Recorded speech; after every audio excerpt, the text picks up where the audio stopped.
Vítám vás při další přednášce z cyklu 34x do ŠUP. Vysoká škola umělecko-průmyslová pod sebou vlastně sdružuje čtyři ateliéry architektury. Dnes bude prezentován ateliér architektury 4, jejím vedoucím pedagogem panem Romanem Brichtou. Tak předávám slovo. Dobrý večer. Já jsem teda dostal takový jako instrukce, že mám nejdřív ukázat nějaký práce vlastní, respektive našeho ateliéru, a pak se dostat k té výuce. Já jsem ještě na úvod, ta obsahová část té výuky nebude zase tak obsáhlá, protože já jsem tam rok v té škole, takže uvidíme. Takže pojďme, to jsem říkal, jako klepat. Takže práce.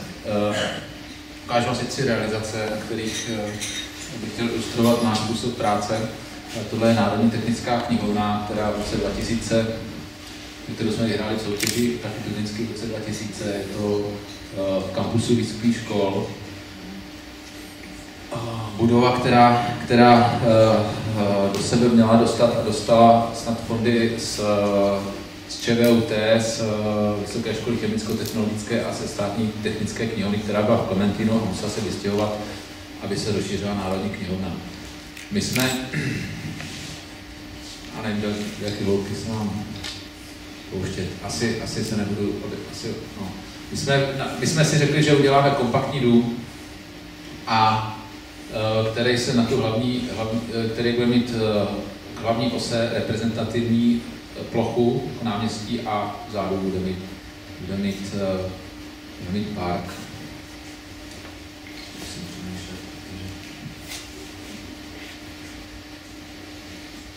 Jak jsem řekl, budova je jednoduchého oblého tvaru, a to z důvodu, že jsme chtěli, aby byla jasně identifikovatelná, a to protože je v srdci toho kampusu a je vlastně pro všechny fakulty dohromady. Příběh s tím tvarem ještě je takový zajímavý, což mě vlastně baví, protože já pracuji jako mezioborově, to ještě budu ilustrovat, že po té, co se postavil ten dům, tak přišel pan profesor geodézie a říkal, že jak jsme to vynášeli, ten půdorys, že to je super elipsa. A že to s geodetama zaměřil a že to je nějaká definovaná geometrie. A to samý jsem dostal mail potom od nějakého dánského profesora, který byl taky měl tam nějaký konferenci a taky se mě ptal na super elipsa, a já jsem jim odpověděl, že vůbec nevím, co to super elipsa je.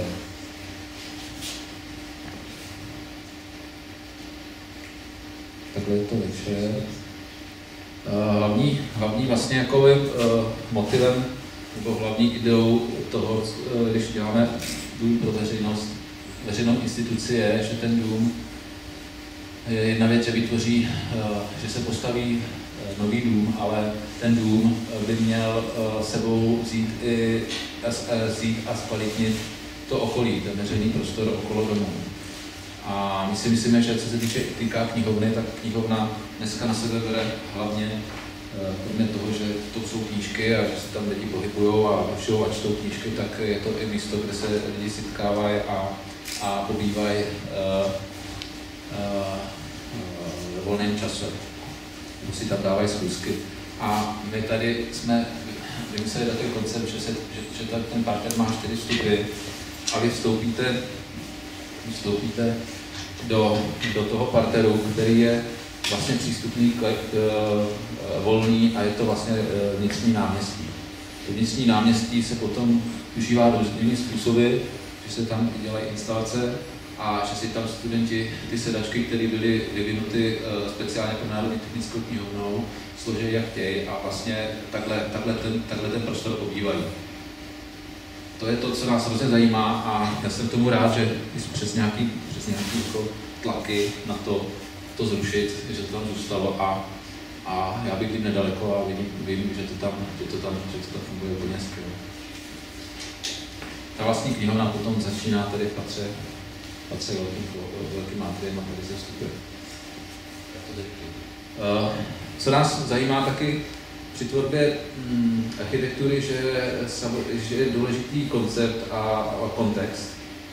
A potom hledáme vždycky cesty, které jsou v podstatě jednoduchý, ale těžko se k těm jednoduchým cestám člověk jako prokouše, protože má snahu něco vymýšlet, něco designovat, ale nakonec zjistí, že ty věci jsou hotové, jsou dané a my, když jsme vymýšleli barvy pro knihovnu na podlahy, tak jsme potom nakonec zjistili, že ten dům, který má svoji konstrukci jako taky docela zajímavou, nebudu vás zatěžovat jako a velmi netypickou, tak a ten koncept byl, že to je technická knihovna, to znamená učebnice 1:1 a chtěli jsme tam všechno ukazovat, neodkrývat, tak ve výsledku jsme potom vzali ten výstup ze softwaru od Statika a otiskli ho na ty podlahy, takže vlastně vy chodíte po výkresu, podle kterého ten Statik navrhuje výstup. A interiér je opravdu odstrojený a maximum věcí je tam vidět. Ta hierarchizace těch prostor je od spodu, že je to přísný a postupem nahoru se ty věci uvolňují, ty studijní místa, regály se míchají dohromady, až nahoře máte otevřený atrium, kde můžete s knihou i ven. Druhá knihovna je vlastně Hradecká knihovna, který sedíme, takže tady máme jenom 3 slajdy. A tady je zase to, co zopakuju, jak bylo v Národní technické knihovně, kde necháváme jako náhodného kolem jdoucího projít barákem, aniž by mu kdokoliv vzhledl nějaké překážky, tak tady v podstatě jsme chtěli taky z důvodu, že tady vzniká nějaký kampus a lidi tady hodně chodí, nechtěli jsme tu parcelu, která byla k dispozici. Přemýšlíme vždycky o tom, jestli ta parcela, která byla k dispozici jako v HTK, jak se k ní zachovat a jestli zastavět celou nebo vymyslet něco, co vlastně dovolí nějaké otevření a průchodnost. A takže my jsme tady ty průřezy právě jako fungují k tomu, jak to vy. No to nemusím říkat, že vlastně můžete projít tuto knihovnu. Odlitá litera z betonu. Myslím si, že to v době, kdy jsme to vymýšleli, tak takový velký dům odlitý z betonu nebyl realizován. Tady je vidět vlastně to, co jsme chtěli, že nejdete do slepého kouta, ale projdete tím domem. To je podle mě jako strašně důležitý pro dům posudně. A tohle to je naší realizace nějaké středisko ekologické výchovy, kde jsme v podstatě chtěli, kde bylo zadání vyhlídka na park, který oni si tady budují. A dům pro ubikaci a edukativní programy, škola v přírodě v podstatě, jednoduše řečeno. A my jsme vlastně přistoupili k tomu, že to zahrajeme, že ten dům bude součástí toho parku. Je to nahané, tak je velký kopec nahané. A zase tady neprocházíme tím domem, ale zase opět lidi kolem jdoucí můžou na ten dům vystoupit a tady je vlastně ta věž, ta rozhledná, ta vyhlídka. A my tam strašně rádi jezdíme, teď jsem tam byl se studenty a mám vypozorovaný, že tady je cyklostezka poměrně frekventovaná a že ty lidi to vidí a klidně tam jdou nahoru a vlastně nevím, jestli si uvědomují, že stojí na baráku. Nízkoenergetický dům, na sever je to kopec, na jih je to k slunku, je to fasáda, která chytá to teplo z toho slunka a vevnitř je to v podstatě taková, je to dřevostavba, takže to vevnitř je to celý dřevěný taková vlastně chata.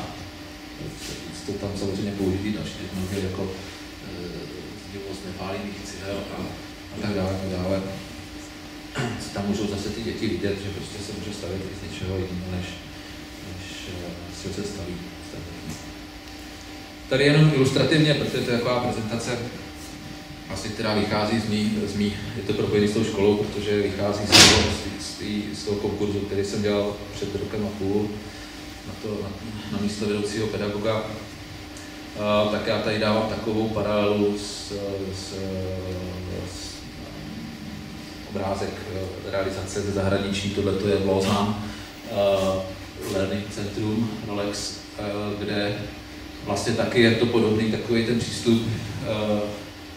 Já jsem tam byl, takže to fakt opravdu můžu potvrdit, že tady jaké byla parcela, kterou oni mohli zastavit, ale tím, že to zvedli, tak vlastně ten dům je průchozí a je průchozí protože se dovnitř vstupuje středem. Jo. A vlastně dostáváte tím úplně jiný vztahy urbanistický a kontextuální. To je důležité na těch institucích. Poslední jednou věc, jenom protože jsme v Hradci, tak já jsem dneska byl v Josefově, to je krásný město, já jsem byl poprvé na Národním památkovém ústavě a projednával jsem tam tady tu věc, kterou jsme vyhráli na jaře. To jsou severní terasy. Severní terasy jsou přišla vlastně na ty severní terasy, tady ta část už je hotová, jižní jsou hotový a na sady, na Žižkový sady. To bylo zadání, takže ten rozsah byl takovýto. My jsme v podstatě tam skoro nic neudělali. To gro je, že ty zahrady, které jsou zaplevelené, tak jsme očistili a ty vlastně propojujeme tam ty cesty, aby se tam dalo chodit s kočárkem, protože když jsem byl na oblídce místa před té soutěži, tak jsem tam byl s kočárkem a bylo to docela drsný. Ještě jsem měl s sebou pár lidí. A tady jsme vlastně odhalili a obtáhli to, co tam před těmi 100 lety pan architekt Tomajer vlastně vymyslel. Takže tam obtištěno to, co tam bylo, ale redukováno.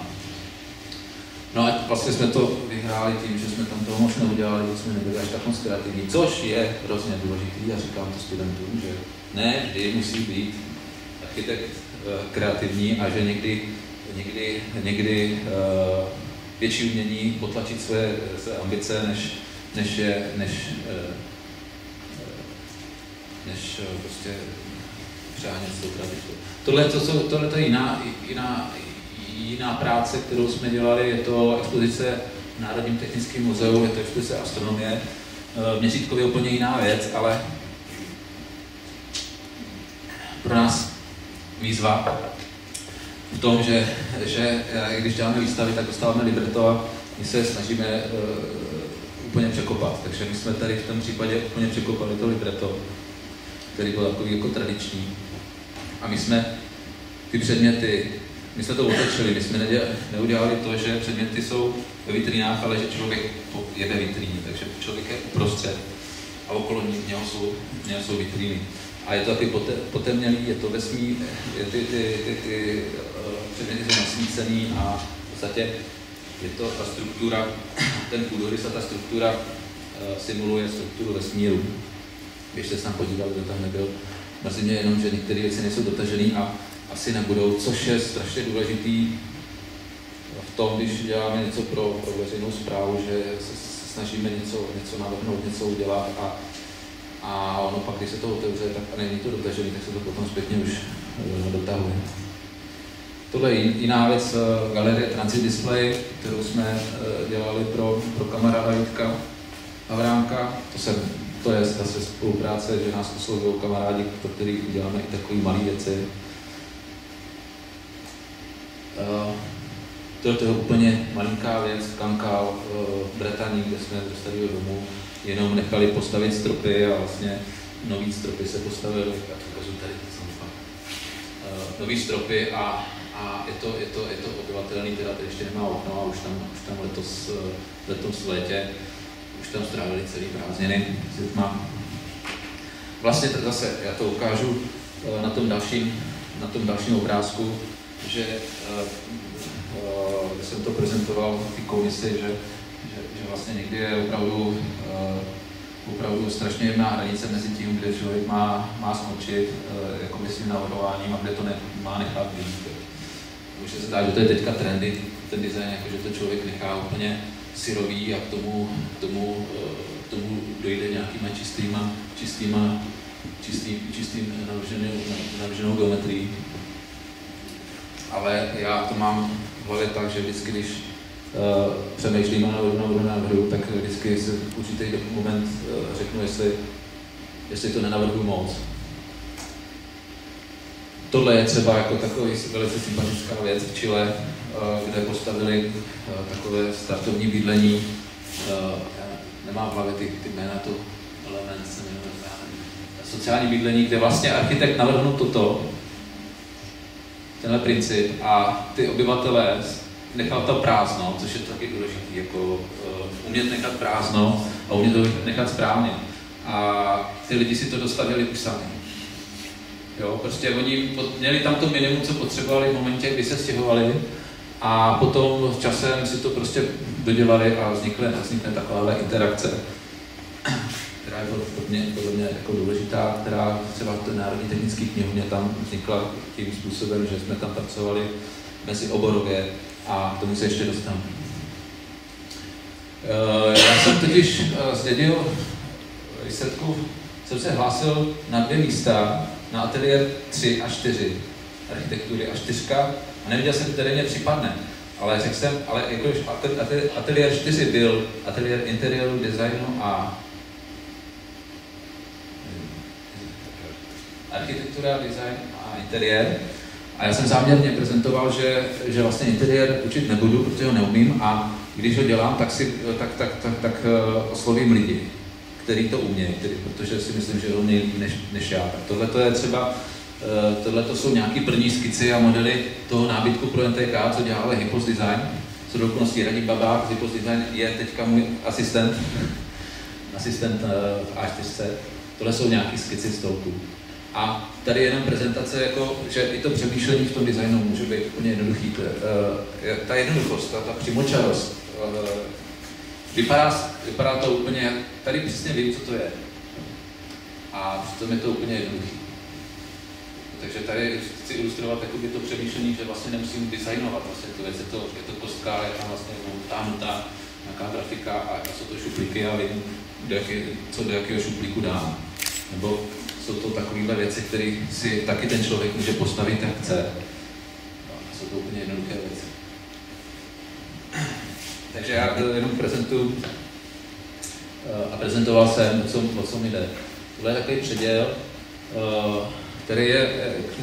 který souvisí s tou mojí mezioborovostí a proto jsem vlastně šel na tu Mumprum, do toho konkurzu, protože tam jsou ateliéry, tam je to různých oborů a začali tam učit i moji spolužáci, s kterými jsem v kontaktu a s kterými spolupracuju. A Petr Babák tady byl 14 dny nebo kdy, tak ten vlastně dělal celý vizuál pro Národní technickou knihovnu a vlastně já jsem ho přizval už dřív, než se začal dělat vizuál a aby jsme infikovali klienta, že prostě potřebuje vizuál do nového baráku. A on byl i u toho interiéru a jsme se bavili dohromady a bavili jsme se i s výtvarníkama, s Vítkem Havránkem, s kurátorem, který tam dělal potom centrální umělecký dílo, dostanu se k tomu. A vlastně to je ta důležitá část té práce, kterou jakoby v našem ateliéru preferujeme, že přizveme lidi ke stolu a povídáme se s nimi, protože já jsem přesvědčený o tom, že člověk přijde sám na určitý pytel myšlenek, ale když sedí s jinými lidmi, tak přijde i na jiné myšlenky, který tam nezaznějí, ale vlastně ty lidi, na základě toho, co ty lidi si povídají, se dostává úplně myšlenkově někam jinam a je schopen ty věci posunout. Tak tohle je logo, který je jednoduchý a navázalo na ten princip, a to tady Petra si ukazoval, ne? No, tak jeden. Okotovaný dům.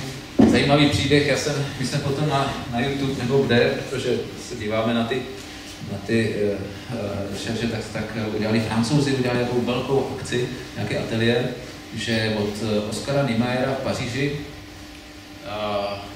ten dům, myslím, že to je dům komunistické strany, tak tam nalepili 2 červený prostě koty. Jo. A teďka mě to někdo poslal, jedna grafička mi to poslala, jestli o tom vím, že ne. My jsme jim napsali, ta bezšená chce na video, jako prostě 4 kamery, jak to tam lepějí. A my jsme jim napsali, že teda je to skvělý, že to je perfektní, že se setkali takové nějaké si.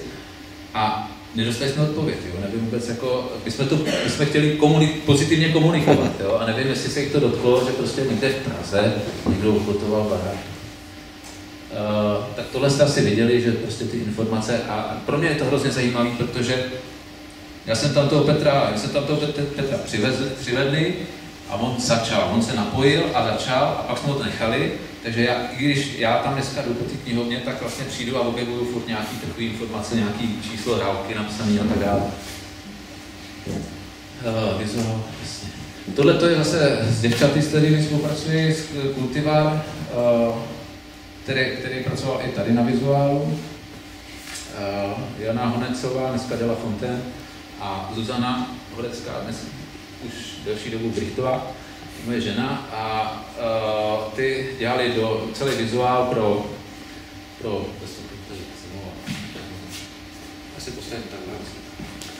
celý vizuál pro Suňákov, kde třeba jako ty dveře jsou posprejovaný zvířátka, který se tam v těch Květovelských Pomoraví exekutují a dostanete klíče a hledáte podle těch obrázků.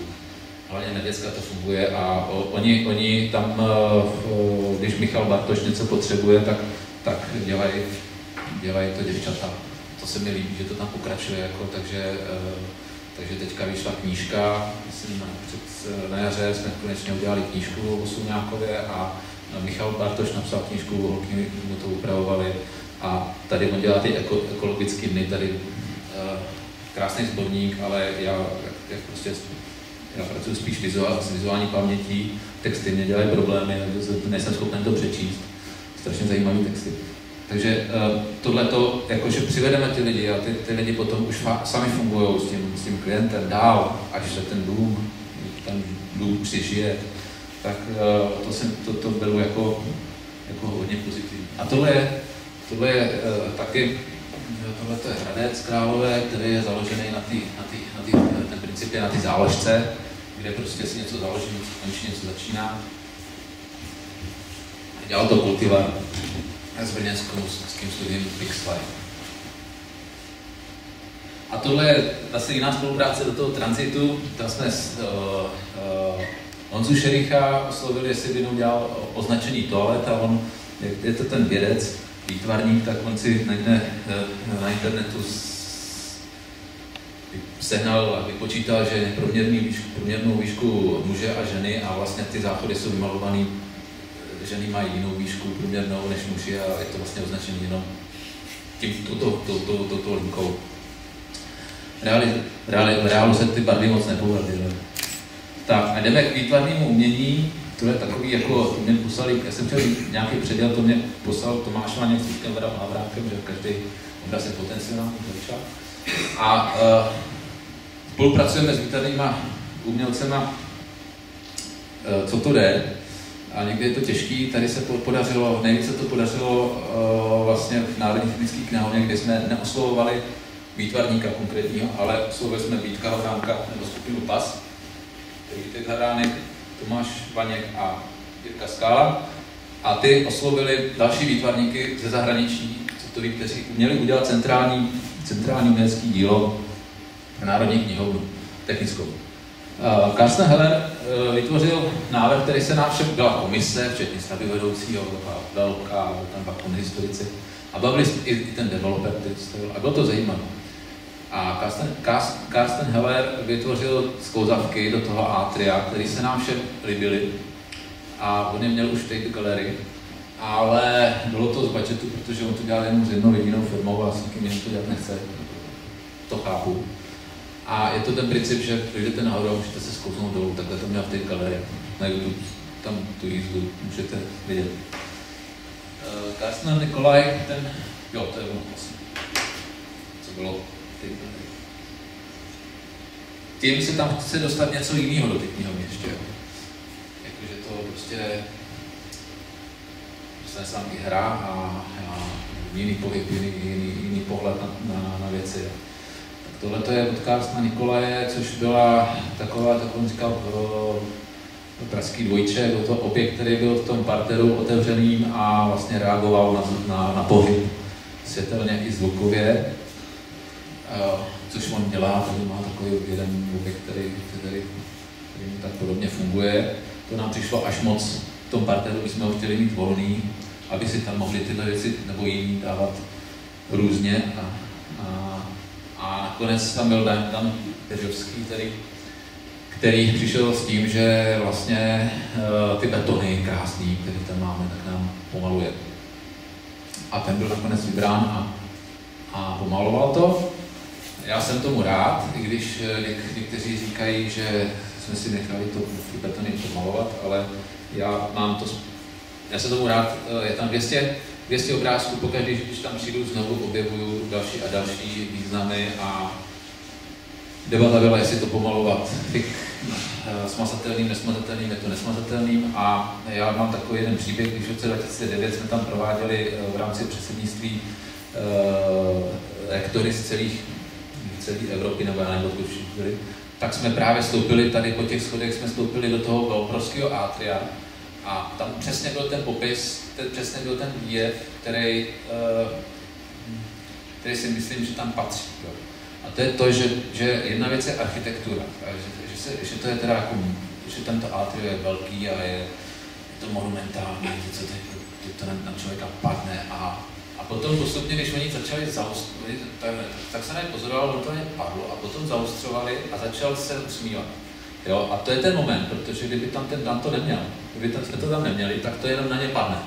Ale takhle to na ně padlo, ale dostali tam další vlastně rozměr myšlenkový a vlastně hrozně se uvolnili. Takže nesmíme, jako říkám, že ty architekty by neměli tak jako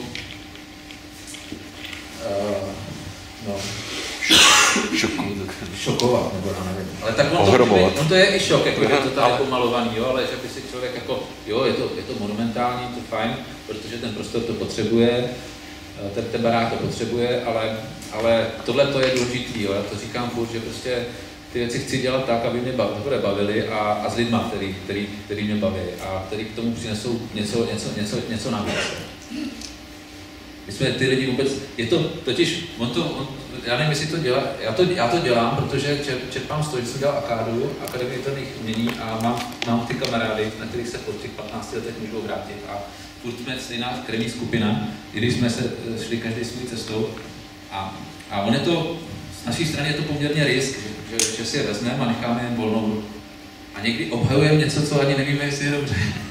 Ale prostě toho klienta jako věříme těm lidem, jako, jo, který to dělají, takže je obhajuje. Teďka máme na stole úplně to samé, dneska jsem měl ráno telefonát, že prostě obhajujeme nějakou věc, která je neuchopitelná pro klienta, jako nepočítatelná. A teď ho přesvědčujeme, že to prostě nemusí, že to není pro něj a že to nespočítáme, ale že to může spočítat až za rok, jako ten výsledek. Mluvím trošku abstraktně, protože nechci mluvit konkrétně. Tohle je případ na knihovně v Hradci, kde jsme oslovili přímo jednu výtvarnici, která tady 3 měsíce strávila a dali jsme jí místa, kde to má, kde může malovat. Byl jsem tomu rád, že vlastně jakoby pak mi volala, že teda paní ředitelka chce ještě pomalovat ředitelný kus a někde sekretariátu a ona mě volala, jestli může, já jsem říkal, to říct, jako maluj. Když to chtějí, tak jim to namaluj, ale musíš ty hlavně vědět, jestli to je dobře. Tohle to je projekt, teďka snad se rozjede, to je, že se rozšiřuje ten park ve Sluňákově, kde sám ten Michal Bartoš, ten ředitel, oslovil Frantu Skálu a Miloše Šejna a Miloše Fekara, ten teda byl tam už od nás předem, kteří tam vstoupí a do toho parku udělají jakýsi objekty, jakýsi místa, které jsou spojené s vnímáním přírody. Jo. On má velmi krásnou přednášku polyfonie přírody a vlastně je zajímavý poslouchat člověka, který celý život se věnuje ekologii a věčně říká, že největší nepřítel jsou ekologové, jako, ale ty takový ty striktní. Tak a tohle ještě jsme dělali v Chrudimi s klukama, s Danem Hanzlíkem a s Pavlem Merkusem, takový poutač před kostel, který měl tak tepat. Nebudu to rozstývat, protože se tam vyměnil jeden místo starosta a prostě šlo to všechno do klitek. A naštěstí jako se vyměnil až později, takže ten kostel a ty zahrady se udělali. A tohle to je poslední věc, a já nevím, jestli to teďka nesmáš patrát. Poslední věc, kde je ta spolupráce s výtvarníkama, a já to potom, dělali jsme v Brně kancelář, rekonstrukce budovy na kancelář Weissov, což je firma pro software na tiskárny, ale tam oni si budovu pronajali na 5 let a s fasádou se nemohlo nic dělat. Jo? Takže jsme zase navázali spolupráci s mladýma klukama, výtvarníkama, soukromky a tady by měl jít výsledek.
Takže to bylo pro soukromou firmu, která je po celém světě a vlastně je to prostřednictvím software na print a rozhodli se dělat tu wall galerii.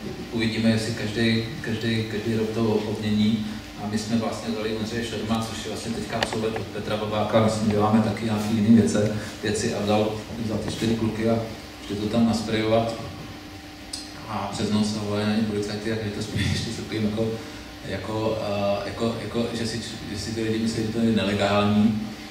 A samozřejmě, když se to nasprejovalo, tak zase tam byla určitá důvěra, kluci udělali to, my jako architekti jsme vůbec jako do toho nezasahovali. A potom akorát jsme to podporovali. A potom ten klient, ten ne šéfik, ale ten podnik, co to měl na starost, že prostě má představenstvo a že to musí obhájit. Že teda jsou tam nějaké hlasy, že to je jako posprejované, že to. Tak jsme ho vybavili různými věcmi a on to ustál, protože si myslím, že to je mladá progresivní firma, tak se pronaje si plechový barák, tak se jim nesmí nic udělat, tak tam mají tohleto. A naopak, když jsem v Brně, tak říkal, jo, to je ten, že si toho lidi všimají a to zapamatovali. Takže to je úplně poslední nejčastější. A teďka bude ta část výuka, kde vlastně já jsem tam měl tři věci. A ještě se vrátím k tomu, že jsme dělali teďka fakt, to jsou čerství absolventi, ty, co to sprejovali soukromky a že i to je ta věc, proč jsem tam šel, že ten kontakt s těma mladýma mě zajímá a já s nima i pracuju jako v ateliéru. Takže ta komunikace s těmi mladšími mozky je docela fajn, i když zkušenost je taková, že člověk musí trošku furt, myslel jsem si, že budu nakopávat, že odborník budou nakopávat mě, ale zatím je to opačně. Ale ono se to vrátí, ono to je nějaká práce. A já chci si vzít 3 věci. Otevřenost, svěžest a interakce. Jo, otevřenost, že člověk musí komunikovat s okolím. Proto pro mě je důležitý, když konzultujeme, že nejsme jako jeden po druhým, ale že jsme u jednoho stolu a že se ptám, co si o tom myslejí ty druzí. Svěžest je samozřejmě občerstvovat se navzájem, jo, že musíme koukat jako dopředu. A interakce je ta komunikace a provokovace navzájem.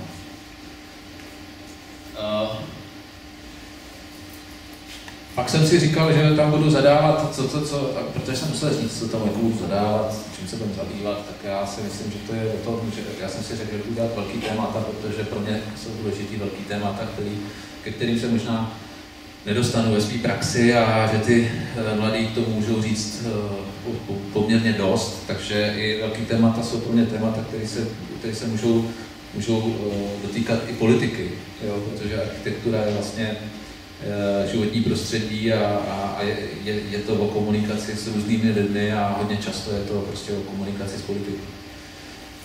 Překročení vlastních stínů, malá témata, že vlastně zadávat i to, a to bych chtěl skrz ty obory, že přijde někdo a zadá jim úplně nějaký jiný úkol, který vlastně s architekturou zdánlivě nemá nic společného.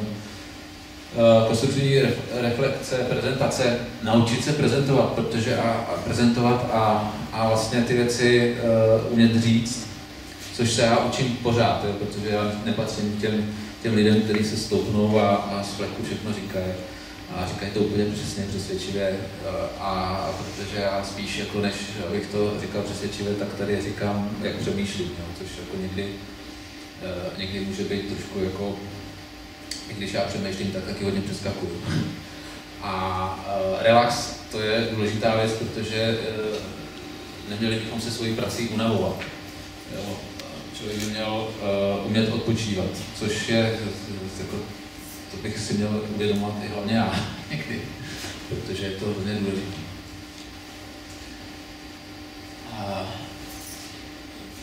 Cíle, který jsem si vzal, je vlastně ta koncepční a jednoduché přemýšlení.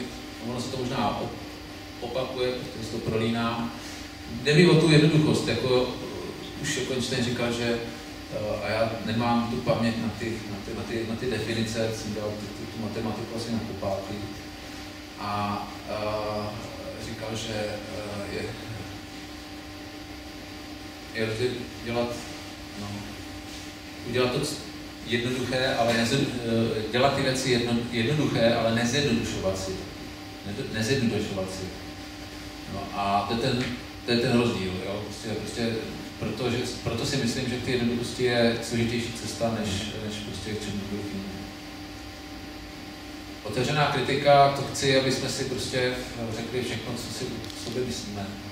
A týmová mezioborová práce, to jsem na začátku povídal. Prezentace a pracovitost. Nevím, jak to s nima dopadne. A teď ke konkrétní věcem, když jsem nastoupil, tak jsem si říkal, ty velký témata pro mě jsou takový, nebo ty nekonkrétní témata větší jsou o tom, že já jim v jednom semestru chci dávat úkol, kde vyrážejí, pozorujou, sami si hledají a sami řeší. Takže my jsme začali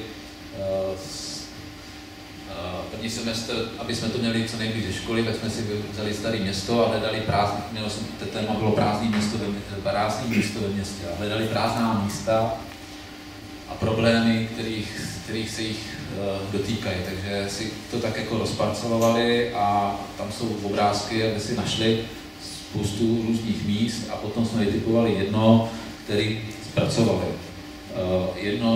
Jedno místo bylo ten, kdo to zná, tak se zorientuje, ten, kdo to nezná, tak mu řeknu jenom ten příběh, tu náladu. Je to Křižovnické náměstí a Smetanovo, tady je Karlův most, tady je Karlův most, a tady je taková fakt jako divná pasáž. A ta holka řekla, že to je divný, že to prostě jako, že tam nechce chodit. Jo? A to je o tom, že já potřebuji, chci, aby ty lidi šli a pozorovali a něco cítili. A tak prostě to vzala, vyčistila a dala tomu vyšší řád a udělala takovou, ona to trošku prodizajnovala, jo, těma kartičkama, ale tam jde spíš o ten prostor, že ho zvýšila a udělala tam prostor, udělala tam normální pasáž. Další věc, tohleto taky je takový vnitroblok Karlova náměstí, který je zadělaný a přitom to je veřejný, přitom to patří k ČVUT, ale je to neprůchodný. tak děvčata tam prostě navrhla bazén, který je polozapuštěný a vlastně je to veřejný prostor vedle Karlova náměstí. To vypadá moci. Tohle to je u ministerstva, je to Loretánský náměstí, že když jdete, tak vlastně nevnímáte, že tam je vlastně náměstí. Jo.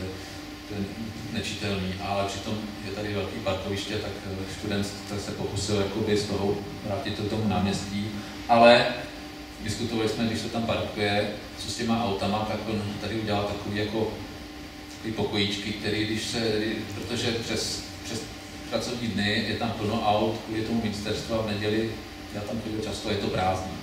Takže v neděli by to byly třeba lavičky, ale přes týden by to byly místa na parkování. Jak udělat místa na parkování jinak, než jenom nalajnují ty auta vedle sebe.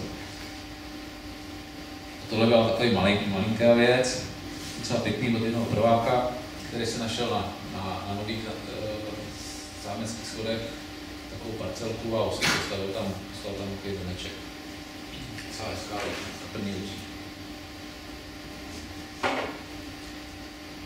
A tady vlastně dělali ještě, tady je takový nábřeží nepřístupný, tak studenti taky myslím, že prváci si to vzali a udělali jakoby obyvatelný nábřeží, kde prostě spojovali paralelně jakoby tady tu náplavku s tím Karlovým mostem.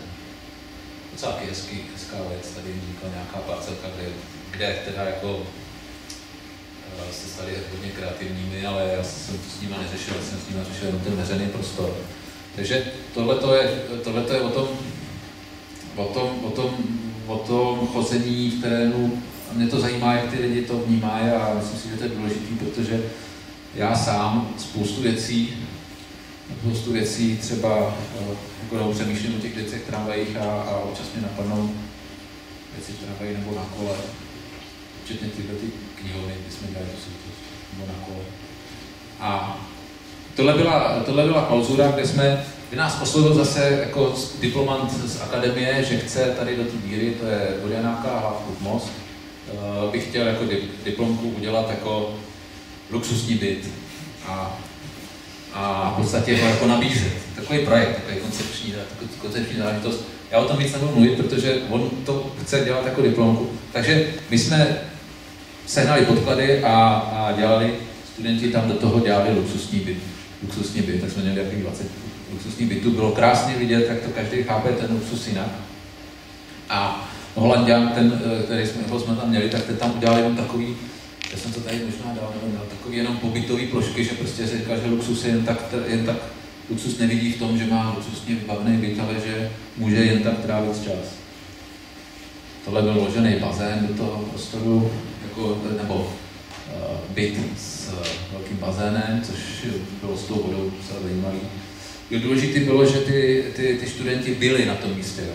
Oni tam vylezli, oni tam slaňovali a byli v tom tunelu a je z toho video, který mě doteďka nikdo nemůže dát. A to je ten problém, že já je tím, aby to archivovali.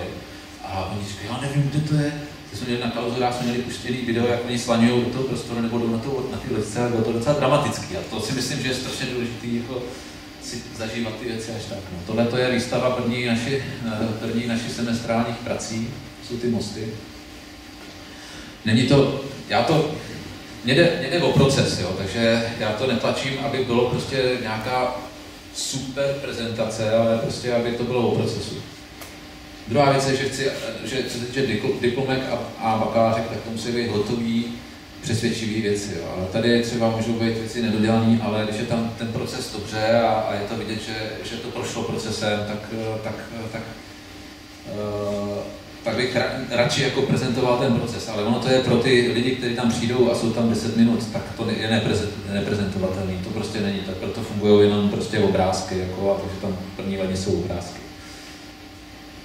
Tohle je jenom souhajov těch klauzur. Sakády přivez jako 20 stejných modelů toho mostu. A tohle byl ten letní semestr, kde na rozdíl od toho zimního, kde chci dělat takový víc abstraktní, víc hledat a víc jako ideový, tak tady jsme se domluvili s paní Königsmarkovou, ředitelkou muzea Upru muzea, že oni připravují nějaký vstup z této strany, protože ten vstup, ten hlavní, ten je smrtelný, hlavně když já teďka fakt chodím s tím kočárkem, tak to, já ho tam vynesu, ale tam se neotočím, protože musím těžký dveře vidět, no prostě světelný. Takže oni budou vstupovat tady a my jsme řekli, že uděláme, i když oni památkově chrání tady jakousi zahradu, která vznikla v roce 1942 jako dočasná, taky památkáři chrání, podle mě nesmyslně. Tak jsme se studenty do toho vlítli a udělali nějaké návrhy na vstupní objekt, ale komunikovali jsme nejen s Umprum muzeem, ale i s židovským muzeem, protože Picassova synagoga, tak jsme měli jednání s paní s židovským muzeem, tak nám řekli, co by oni tady si představovali, muzeum, co by si představovalo. A studenti si měli z toho udělat ten mix, ten program a na ten program navrhnout objekt. To je to zadání, který je vlastně konkrétní, když je akademický, protože už někdo naprojektoval tu věc a ta už jde do procesu, ale ukazuje, že ty věci některé se dají reálně navrhnout i jinak, než vlastně tohle to je poměrně stařilý, teď to bylo v Doxu, vybrali se do Doxu na tu výstavku, protože on ten návrh respektuje ten památkářský přístup. I Richard Biegel tam byl s náma, který nám to o tom říkal, že chce, aby ta fasáda z náměstí byla vidět. Já jsem trošku jiného názoru, ale tohle to respektuje a mohlo by to tam klidně být, kdyby nechránili tu zahrádku. A myslím si, že to bylo zařízení. Tohle je zase jiná věc, taková skříň na designové věci, že to funguje pro Umprum muzeum, ale jsou tam současné produkty designové, které prostě se vyrábějí, ale mají nějakou kvalitu. A my jsme potom, vlastně na začátku jsem nechal dělat jako geometrické rozměry, aby se vlastně dostali, jak jsem říkal o tom zimním semestru, že musí do toho terénu hledat, tak tady jsme procházeli ten dům a řekl jsem, a teď rozeberte toho Šulce, co tam najdete.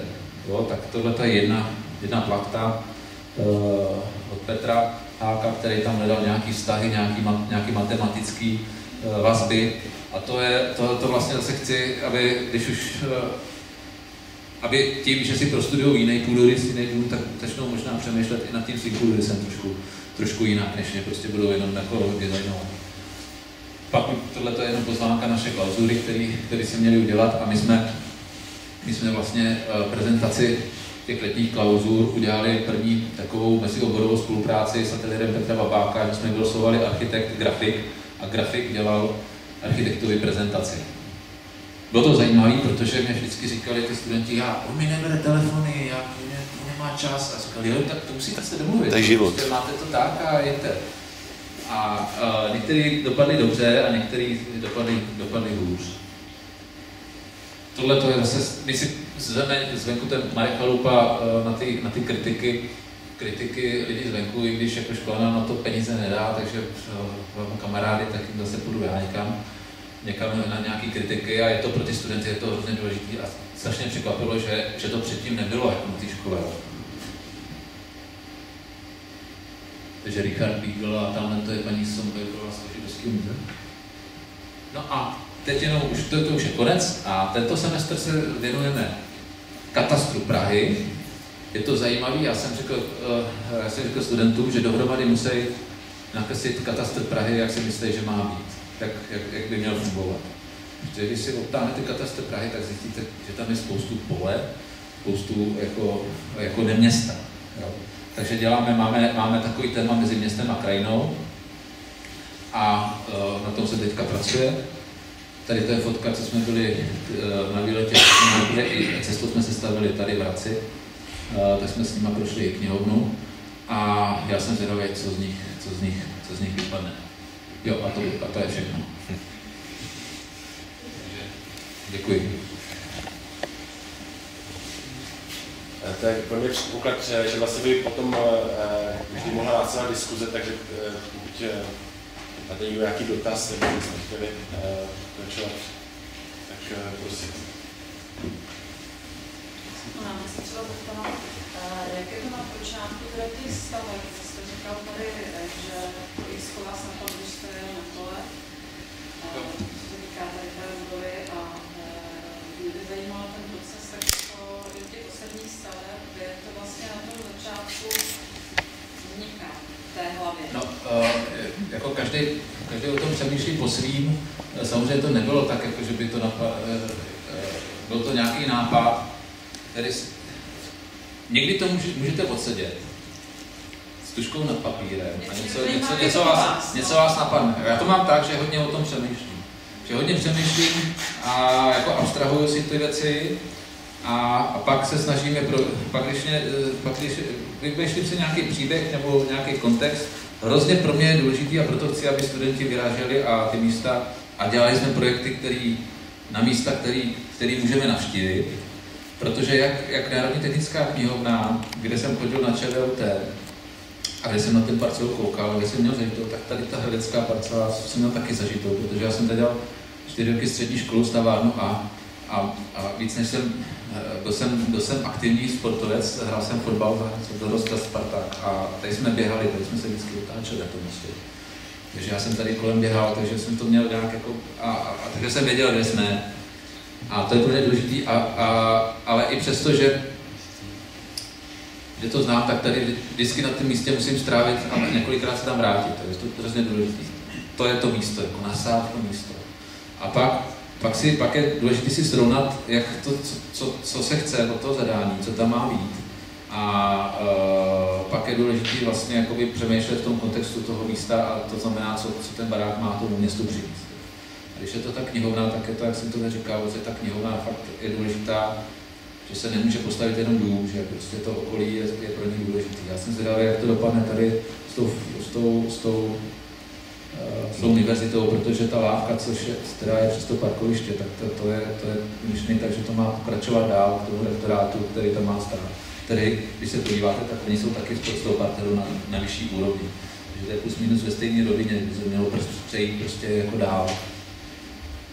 A pak mě někdy věci napadnou hodně často třeba na tom místě, nebo když mám nějak, když se na to zase tak nesoustředím, nebo já hodně přemýšlím až moc někdy, jo, takže prostě někdy se nemůžu ani zbavit toho, že na to musím myslet. Já vím, že když jste byl u nás na škole, tak jste tady o tom říkal, když už na to přišla řeč.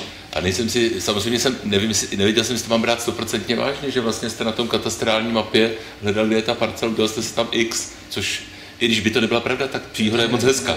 Já jsem říkal, ne, to bylo jinak, já jsem říkal to, že vlastně jakoby ta věc není o tom, že to X není ve významu škrtnutí toho místa, ale výraznění.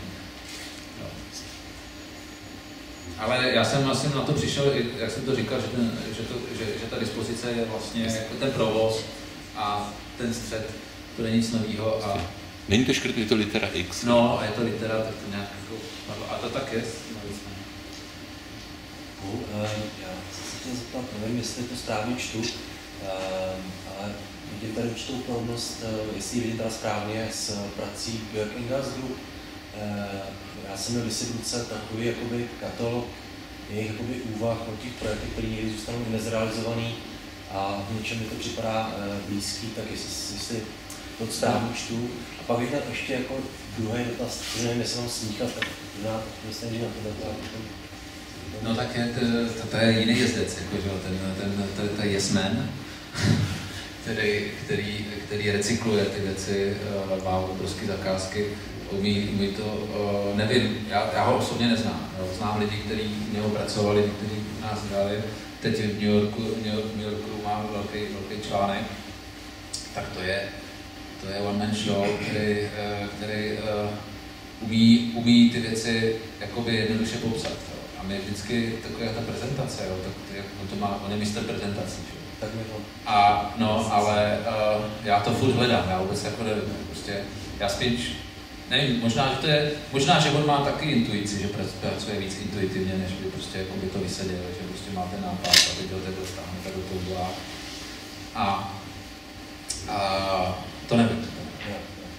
A ta druhá věc, která mě vlastně napadla v souvislosti s tím, jak jste mluvil o tom, ty mezioborovsti vlastně, že mě to přijde jakoby skvělý, když se to povede, jako třeba případě té technické knihovny, že vlastně je že ta architektura vlastně, protože komunikuje ten prostor i nějak vnitřně a že ta komunikace v tom vizuálu vlastně je udělaná skutečně jakoby na doraz ve všech těch materiálech, který vlastně fungují s tou technickou knihovnou.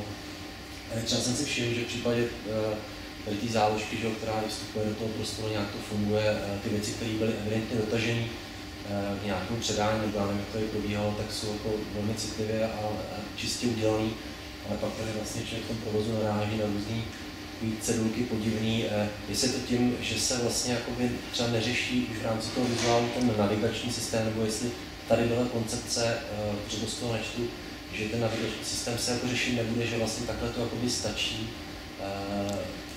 Nebo kde se jako tady... Já myslím, že to je jednoduchý, tady prostě ta spolupráce pak už nepokračovala. Tady se to opravdu předalo v určitý fázi a pak už to šlo svou cestou a do jaký míry se jako ty věci drží toho manuálu, který tady je, nebo nedrží, tak jako to není pod kontrolou už těch grafiků. Jasně. Jo, než to v NTK to jakž takž funguje a na Směákově to funguje 100%. Tam prostě, jako ten Michal, když něco potřebuje zásadního, samozřejmě, když tam přijedou děti a potřebují napsat, že prostě tak to tam nějak někdo napíše, ale to je zase jako, že to polepí, jako tady to je polepený, že jo, tak to je prostě něco jiného, než když to je něco něco, co má dávat informaci jakoby s tím barákem. Ne s akcí, ale s tím barákem. Děkuji. Ještě teda můžu, aby si řekali, že to tady bylo s tou fasádou, jestli jste ji opravdu navrhovali v této podobě. A pokud jste ji navrhovali v jiné podobě, jestli jste se s touhletou podobou, co je teď jako zžil, nebo ji... No, jo. Ta fasáda dělala i z probarveného betonu, já už jsem to říkal asi na nějakých dalších prostě schůzkách a hlavně v době, kdy ten dům 2 roky stál za plotem a lidi na to koukali, jakože nedostavěný barák, protože se stavil 4 roky, takže 2 roky byl hotový a všichni hradičáci jezdili kolem něj a nemohli dovnitř. Což je zásadní chyba, protože když přijete dovnitř, tak ten dům můžete jako poznat. A průvodně byl z probarveného betonu, ale jak jsem na začátku říkal, tak takovýhle měřítku, takovýhle velikosti odbytý dům ještě neexistoval a s tou probarveností si do toho netroufli jít, že to bude flekatý. Takže jsme měli jsme plán B, že to bude lazura. Ale pak, když se to odlilo v takovéhle kvalitě, jak se to odlilo, tak já jsem tady seděl na střeše, byl krásný sluneční den s panem profesorem Masákem a Přikrylem. Přemýšleli jsme si, co s tím, jestli teda jako to nechat, nebo to natřít. A protože když jsou takové závažnější věci, tak já se nechám jako, nebo popovídám si o tom s lidmi, o kterých vím, že mi nebudou vnucovat svůj názor, ale budou si o tom se mnou povídat úplně na stejný úrovni. A nebudou mě o ničem přesvědčovat, to je prostě taková otevřená debata. A vlastně jsme řekli, že to je dobře, že to prostě se takhle odlilo a že by se tím nátěrem to možná zkazilo. Že to má svoji přirozenou barvu. Takže takhle to dopadlo. Já ten dům mám rád a myslím si, že chápu, že někteří, co mají jakoby, nějaký negativní zkušenosti s betonem, tak s tím mají problém, ale jako beton je tohleto úplně jiná kvalita toho betonu. A beton je přirozený, prostě umělej kámen. A já si myslím, že to je prostě ta logitá litera a že, jak říkám, jak se snažíme ty věci říkat pravdivě, tak vlastně nepřišla ta lazura, že natíráme něco, co vlastně jako má svoji přirozenou barvu. Když se ptal, určitě, jak jste třeba teďka říkali o tom betonu, tak ten beton samozřejmě na těch posledních třeba 20 let doznal obrovský vývoj. Jak je to třeba s tvarem, protože ten beton nemá zase svůj vlastní nějaký tvar, tady ta knihovna je třeba čistě geometrická, ale třeba u některých těch návrhů, co jste ukazoval, tak bylo vidět, že některé ty betonové struktury už mají třeba i trošku organický tvar, když to třeba trošku propojil ten, co jsem tam aspoň viděl, že tam byly třeba takový ty části jakoby vnitřní, kde se dalo třeba procházet a měly takový elektrický různý tvarek, anebo třeba ta super elipsa, která taky má betonový skelet a Potom bych ještě poprosil třeba o názor ještě na Kaplickýho, protože tady vždycky dlouho byla taková nevraživost mezi architektama, tou starší školou, tou konvenční a pak tou nekonvenční, která zkoušela dělat věci trošku jinak. Tak jestli třeba byste řekli názor na toto prostředí. My máme normální konstrukce, to není záhady, která prostě jsem včera viděl pozitou betonu. Já jsem nastoupil na Humprumku jako s Imrem Maškem, který učí v Bratislavě, a ten má úplně jinou filozofii, ten má prostě jsou organické věci, co tam ty studenti dělají. On je teda předělává a pro mě je to, já to při těch klauzurách se snažím pochopit, o co jde, jo. Ale akorát Imro je akademik, Imro vlastně nestaví. Já jsem jakoby praktik, takže stavím a stavím v České republice zatím, že? Takže to je taky jako jakási definice. A vzpomínám si na Jana Kaplického, protože ne na něj, ale na tu knihovnu, protože jsem přišel na kontrolní den poté, co byla vyhlášena vítězství, a přišel jsem a tam byli chlapíci a stavby vedoucí a říkal, pane architekte, tak co tomu říkáte? Co tomu říkáte vy? To je výzva to stavět. Budete stavět vy třeba, tak co to říkáte vy, to by mě zajímalo. Oni jako nebyli schopni to komentovat. Nicméně já si teda myslím, že Jan Kaplický je lepší designér než architekt. Já jsem nepatřil, nemyslím si, že já jsem vlastně se neúčastnil ani jedné, ani druhé strany. Protože mě se jenom ptali na to, jakoby, protože my jsme měli jako největší tu knihovnu, tak myslím si, že se mě ptali tenkrát na nějaké názory na tu knihovnu jeho, a vlastně já jsem v tom viděl určitý paralely, protože my máme náměstí, vnitřní, procházíme barákem, on tam měl ulici a procházel tím barákem, měl to volný patra, a takže jsem tam nacházel určitý paralely a ten design jako prostě, aby to tak nenakreslil, takže já jsem spíš architekt než designér, to jsem říkal na začátku, že design ani neumím a já to nebudu, i když se studenty možná pojedeme do nějaký sklárny, když si něco zkusit. To jako zkusit si můžu, to jako jo, a jestli potom pak řekne někdo, že to je dobrý a že to je tak budu rád, když se něco povede, ale nepovažuji se za designéra, tudíž Kaplického mám spíš jako za designéra za ty auta a ty oblí věci. A co by to udělalo s tím stavebnictvím u nás, kdybyste šlo do realizace, to by mě zajímalo. Já jsem přemýšlel o takovém, vlastně jak jestli si lze najít sjednocující prvek pro vaše stavby. A vlastně mě upoutal jeden moment vlastně při jako protichůdnosti nebo paradoxy, které vlastně u vašich vlastně tedy 3 staveb, což je tady Ekocentrum Sluňákov, Technická knihovna v Dejvicích a tady Hradecká, že z určitého distance kdy ta stavba působí téměř jako až militantně, jako bunkr určitý, když jdu prostě 200 metrů od knihovny v Dejvicích, tak to je prostě jeden monolit, prostě černý, který působí dost vlastně jako nepřátelsky. Stejně tak vlastně u knihovny tady v Hradci Králové, podobně jako v Olomouci v Sluňáku, kdy vlastně z jedné strany je to téměř vlastně až jakoby ten násyp všech vlastně bunkrů, které jsou vlastně v pohraničí. A potom ten paradox, ke kterému dochází vlastně při té interakci, vlastně při tom vstupu jako do toho prostoru, kdy je ten parter je otevřený, nebo vlastně člověk má jako, naopak jako ta stavba se rozpouští. A to mě jako vlastně není dotaz, jenom vlastně, když jsem nějak uvažoval o těch realizacích, tak mě to připadalo jako zajímavý moment. Vlastně najednou určitý distanc tomu dává velmi rozdílnou informaci, než ke které dochází ve chvíli vlastně toho kontaktu přímého jako dotyku s tou stavbou. Jo, na tom něco je, jo, protože ono souvisí s tím zadáním, že to je knihovna nějakého nadměstského prostě národního významu, takže prostě má to být ikona, vlastně, nebo ikona, nebo chceme, aby to bylo jasně čitelný. Je pravda, že já taky jezdím tady po okruhu takhle občas do toho vysokého míta k rodičům a vždycky přijel si, jo, to je hezký, to je jako výhodný, měl by to patroviští. Takže je to, a říkám si, ale je to dobře, protože vlastně jako je to místo, které si on si musí říct, že tady jsem, že to tady prostě je a že jsem tady pro všechny.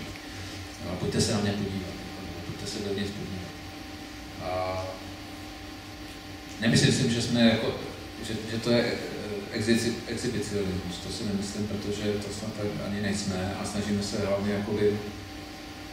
To je možná ten moment, že když se člověk k tomu baráku přiblíží, že tam je ta proměna, protože nám jde opravdu za to zapojení a jde nám o ten městský prostor, od toho člověka, který se v tom parteru v městě pohybuje.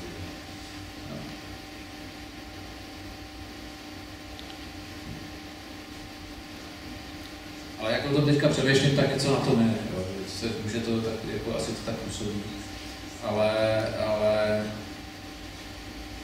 myslím si, že to je, že to tak je správně.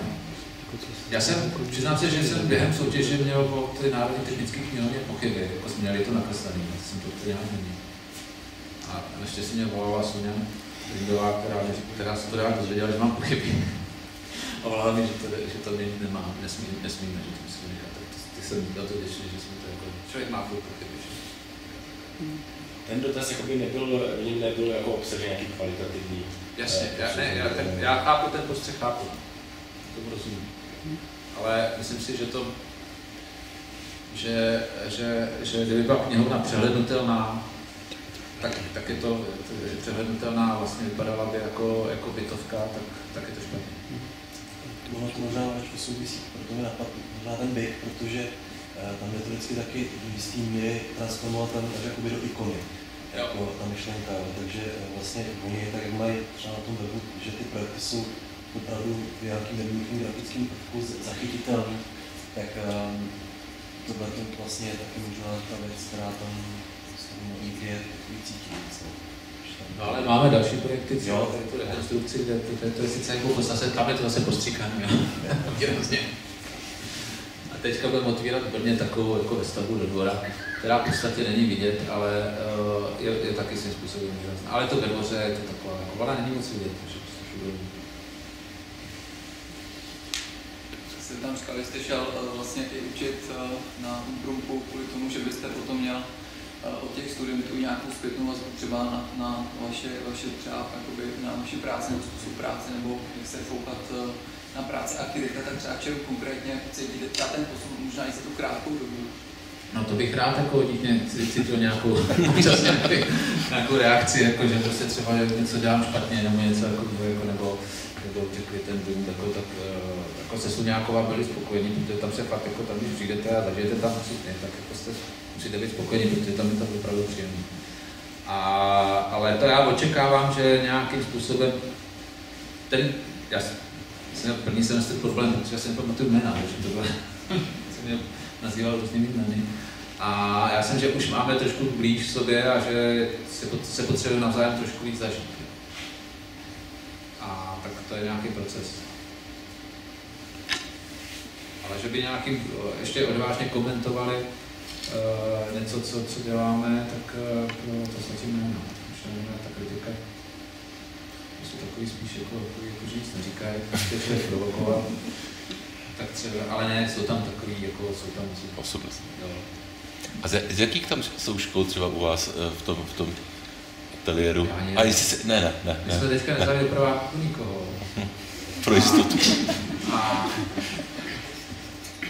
Což nevím, jestli to dá dobře, protože teď o to budu muset asi vzít. Ale na magistra jsme vzali, ty byli z Liberce. A z toho prváku, to myslím, že byl z grafické školy, z Horky. Jedna holka z Gimplu úplně mimo, jako, ale to jsem nebral já, to bral Jura Pilce. Ale jsou dobrý. A ten jeden je dost čelil, to je jeden ročník čelil.